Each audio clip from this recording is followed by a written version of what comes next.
My name is Tracy Ariel, and I am unapologetically Canadian. Hello, this is Tracy Ariel, and this is Unapologetically Canadian. And it is December 31st, 2024. As I record this, we are at the end of one year and at the beginning of another. It's always super exciting to look at the world when you're in this position. Looking back at 2024, I really feel like a little bit like Walter Mitty in that so many of the things I really care about did not happen.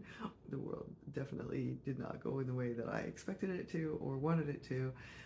Much of my work is in promoting very small local businesses, and it sometimes feels like we are in a world designed for multinationals.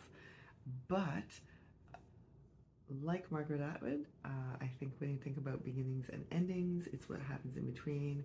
So I'm still focused on looking at the growth and making a difference in the best way that you can. In 2024, our food bank has been going super well, and it's been very rewarding to support the volunteers who are actually running that project. And it seems to be working quite well, and so hopefully we'll continue that in 2025. We have some really cool projects about showing people how to grow their own food and how to cook some of the foods that they get, how to transform them into really interesting, tasty products. So that's going to be pretty invigorating in 2025 on the food bank side.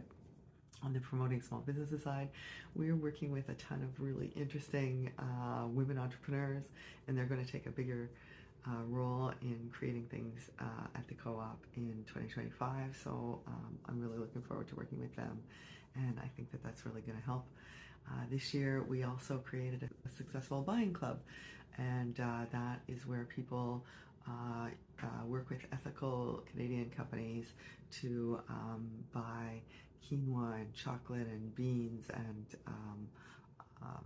dried fruits and nuts in bulk from Canadian companies who verify that the products that they're getting are from fair trade and good ethical produced food, no matter where it comes from. So that is also a big win, and looking forward to having the next one at the end of March. The other thing that I was super excited about in 2024 was exploring some of the history, bringing some of the stories of my ancestors into the future. I've been covering 1735 and the Big Fire of 1735 and some of the way that justice was handled, and looking at that shows how society really has improved since that time. We're no longer enslaving each other. We no longer have indentured servants, at least in my part of the world, and so that's also kind of interesting to look at and compare to how we're doing things today.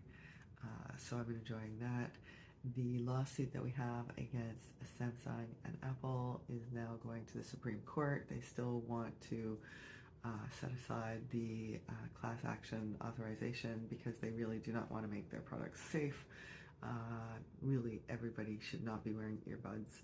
I mean, these companies need to make their devices safe, and they're just not safe the way they're handled now, and they aren't even telling people that they're not safe.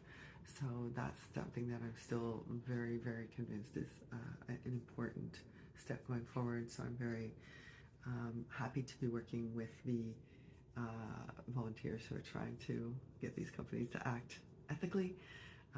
And mind you, they served all my and for those of you who know that I have celiac disease, that means I can't be exposed to gluten, and Apple decided to give me all of my documents in a bread bag. So these are not ethical companies, and I don't expect them to behave ethically in the future, but hopefully we can force them to do so. Then on the gardening side, our garden is still producing food all year. We actually had a wonderful kale salad earlier this month, fresh from the garden, and yesterday my husband picked fresh mint from the garden. I can't even believe it, for the lamb that we'll be serving today. So that's actually super super interesting, and in 2025 I'm going to try and optimize some of my communications around